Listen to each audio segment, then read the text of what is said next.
Hello everyone guys, welcome back to my channel. और in this video हम लोग बात करेंगे कि इनऑर्गेनिक में नीट 2026 में फुल स्कोर कैसे लाएं, कौन सा बुक यूज़ करें, कौन से टीचर्स को फॉलो करें और कौन सा लेक्चर्स फॉलो करें ताकि हमारा नीट 2026 में परफेक्ट स्कोर आ पाए।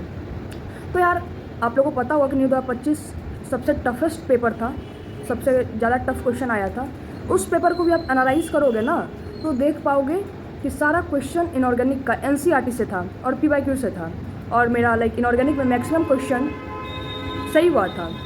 और आप किसी भी टॉपर्स का वीडियो देखोगे तो उन्होंने भी सजेस्ट किया होता है कि इनऑर्गेनिक में कुछ नहीं, बस आप एनसीईआरटी पढ़ो और पीवाईक्यूज़ बनाओ। बट एनसीईआरटी को कैसे यूज़ करना है, पीवाईक्यू को कैसे यूज़ करना है ताकि हमारा परफेक्ट स्कोर आ पाए। तो यार एंड तक वीडियो देखना, उसमें आपका सारा कन्फ्यूजन दूर हो जाएगा। क्योंकि आजकल बच्चों का ये भी कन्फ्यूजन है कि मोहित सर से पढ़े या फिर ओम सर से पढ़े, या इस बार एडवांस का क्वेश्चन लगाना पड़ेगा या फिर नीट के क्वेश्चन से हो जाएगा। तो यार देखो, सबसे पहली बात आता है कि कौन सा लेक्चर फॉलो करें। तो अगर आप यकीन बैच में हो तो आप यकीन बैच का अभी टाइम है 7-8 मंथ्स है, तो आप लॉन्ग वीडियो देखो, लॉन्ग लेक्चर देखो पीरियोडिक टेबल और केमिकल बॉन्डिंग और कोऑर्डिनेशन कंपाउंड का। और अगर ड्रॉपर हो, आपका डीएनए ब्लॉक का आपका थोड़ा बहुत नॉलेज है, पी ब्लॉक का नॉलेज है, तो उसको आप उम्मीद श्री से भी देख सकते हो, ठीक है।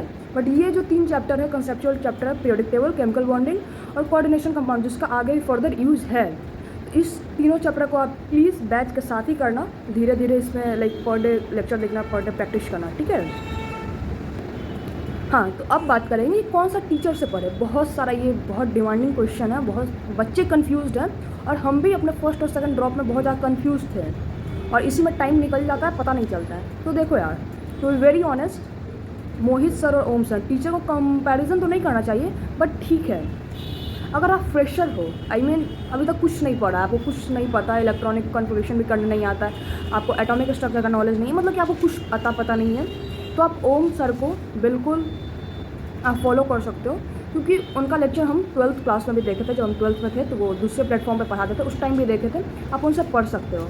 और जो ड्रॉपर हैं, जिनको थोड़ा बहुत नॉलेज, बेसिक नॉलेज है, वो मोहित सर से भी पढ़ सकते हो। दोनों ही टीचर बहुत बेस्ट हैं। But the thing is that कि आप देखो 3-4 लेक्चर दोनों का देख कर, मतलब कि अगर आप कन्फ्यूज हो तब दोनों का 3-4 लेक्चर करके देखो जिनसे आपका फ्रीक्वेंसी मैच करता है। इनऑर्गेनिक में फ्रीक्वेंसी मैच करने का मतलब कि आपको क्लास में 90% चीज़ें याद हो जाती है। क्योंकि यार देखो, जब तक आप इनऑर्गेनिक में टाइम सेव नहीं करोगे फिर कोई फ़ायदा नहीं है। तो आप ऐसे टीचर से पढ़ना जिनसे आपको पढ़ने के बाद सारा 90% डेटा आपको क्लास में लर्न हो जाता है, ठीक है। तो मेरा रिकमेंडेशन है ओम सर, क्योंकि मोहित सर से पढ़ने के बाद जो बच्चे का बेसिक बिल्कुल वो रहता है, वीक रहता है, उनको बाद में थोड़ा प्रॉब्लम होता है। क्योंकि मोहित सर ये समझ कर पढ़ाते हैं कि बच्चों का बेसिक क्लियर होगा क्योंकि ड्रॉपर है। बट नहीं, अगर आपका कुछ नहीं आता है तो आप ओम सर से पढ़ना, ठीक है। अब बात आता है कि दीदी कौन सा रिसोर्स यूज़ करें ताकि क्वेश्चन प्रैक्टिस के लिए, ताकि मेरा परफेक्ट स्कोर आ पाए नीट 2026 में। तो देखो यार, इनऑर्गेनिक बिल्कुल बायोलॉजी की तरह है। तो जैसा कि बायोलॉजी में हम लोग बस एक सोर्स यूज़ करते हैं एनसीईआरटी, वैसे ही इनऑर्गेनिक में सिर्फ एनसीईआरटी पढ़ने के लिए यूज़ करना है एक बार, अगर आपको रीडिंग करना है और अगर आपको क्वेश्चन प्रैक्टिस करना है, ठीक है। तो मॉड्यूल, अगर आपके पास एलन का मॉड्यूल है तो आप मॉड्यूल लगा सकते हो, रेस का क्वेश्चन लगा सकते हो, नीट का क्वेश्चन लगा सकते हो, इस बार एडिशनली आप जेईई मेंस का क्वेश्चन लगा सकते हो। And then NCERT exemplar, finger tips, index, text, मतलब एनसीईआरटी का एक एक वर्ड टिप पे होना चाहिए। एनसीईआरटी फिंगर टिप्स एक बुक है, वो भी आप यूज़ कर सकते हो। बट आप लोग को लग रहा होगा कि दीदी इतना सारा चीज़ एक बार में हैंडल करना बहुत मुश्किल नहीं होगा, क्योंकि एक सब्जेक्ट तो है नहीं। तो हाँ यार, हैंडल करना बहुत ही मुश्किल हो जाता है, इतना सारा चीज़ एनसीईआरटी, फिर इतना सारा पीवाईक्यूएम्स का, जेईई मेंस का, बहुत ज़्यादा डिफ़िकल्ट हो जाता है। तो क्या कहोगे अगर ये इतना सारा सोर्स यूज़ करने के वजह से आपको एक जगह आप प्रैक्टिस करो और आपका डन हो जाएगा। तो हाँ, हम बात कर रहे हैं मेमोनिट ऐप का, जो कि बहुत ही डाउनलोडेड, मतलब कि मोस्ट ट्रस्टेबल ऐप है, जहाँ उन लोग क्लेम करते हैं कि 96% क्वेश्चन इतना टफ पेपर आने के बाद भी विथ प्रूफ मेमोनिट ऐप से आया है। और 45 क्वेश्चन में बोले ना 96% क्वेश्चन केमिस्ट्री का भी मेमोनिट ऐप से था। वहाँ पे आपको मिलता है NCERT line by line question, आपको फ्रेम करने का कोई भी वो नहीं है, टेंशन नहीं है। असर्शन रीजन क्वेश्चन का एक अलग सेक्शन है, आप कर सकते हो। फिर एम्स का previous year question, JEE mains का प्रीवियस ईयर क्वेश्चन, और आज तक जितना भी AIPMT हो गया या फिर मेडिकल रिलेटेड जितने भी एग्ज़ाम्स हैं, सारा का PYQ आपको वहाँ पे मिल जाएगा। और लाइक अपडेशन के साथ वहाँ पे मीम्स के फॉर्म में बहुत सारी चीज़ें, लाइक इनऑर्गेनिक में बच्चों को याद करने में प्रॉब्लम होता है, तो मीम्स के फॉर्म में कि आप ट्रैवल भी कर रहे हो उस टाइम भी आप लाइक सुन लिए या फिर बस चलते चलते स्क्रॉल करके आप रिवाइज कर सकते हो।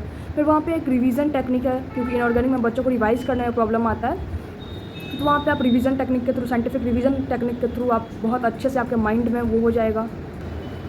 फिर पॉडकास्ट के फॉर्म में भी सारा डेटा वहाँ पे, जहाँ से आप लाइक ट्रैवल का टाइम में सुन सकते हो।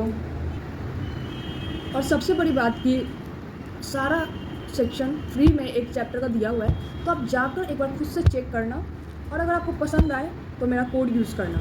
और क्योंकि सारा सेक्शन फ्री में है, तो आप ईज़िली आप खुद एक बार से प्यार हो जाएगा यार, मतलब इतने line by line question NCERT का अगर आप कर लिए, एक चैप्टर कर लिए, इट मीन्स वो चैप्टर आपका बहुत अच्छे से कवर हो चुका है। तो मेरा कोड लिंक डिस्क्रिप्शन में है, आप यूज कर सकते हो। एक बार पहले ट्राई करना एंड देन अगर पसंद आए तो बाई कर सकते हो।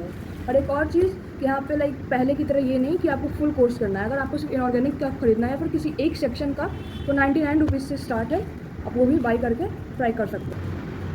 हाँ, तो अब हम बात करते हैं कि लाइक बहुत लोग का ये भी डाउट था दीदी शॉर्ट नोट्स इनऑर्गेनिक के लिए कैसे बनाएं।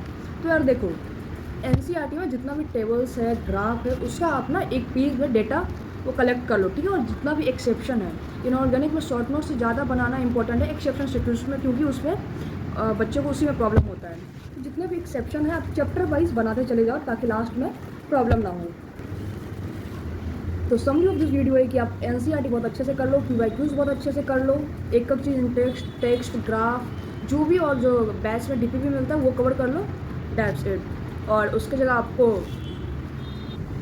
सिर्फ एक सोर्स से प्रैक्टिस करना है, तो आप मेमोनेट ऐप का हेल्प ले सकते हो, लिंक डिस्क्रिप्शन में है। तो जैसे ही मेमोनेट ऐप खोलते हो, इनऑर्गेनिक सेक्शन में जाते हो, जैसे पीरियोडिक टेबल, तो आप देख सकते हो टॉपिक वाइज क्वेश्चन, NCERT का सारा question, JEE mains question, previous year question, everything is that in place. JEE का भी क्वेश्चन है, फिर आश्वासन रीजन का एक अलग से सेक्शन है, एंड देन फॉर रिवीजन बिल्कुल साइंटिफिक वे में आप यहाँ पर रिवाइज कर सकते हो। फॉर नोट्स भी प्योरली NCERT बेस्ड है, पॉडकास्ट के थ्रू भी आप सुन सकते हो ट्रैवलिंग के टाइम पे या कभी भी। एक बेस्ट टाइम पे यार, बहुत सारे टॉपर्स भी यूज किए हैं। 96% क्वेश्चन 2025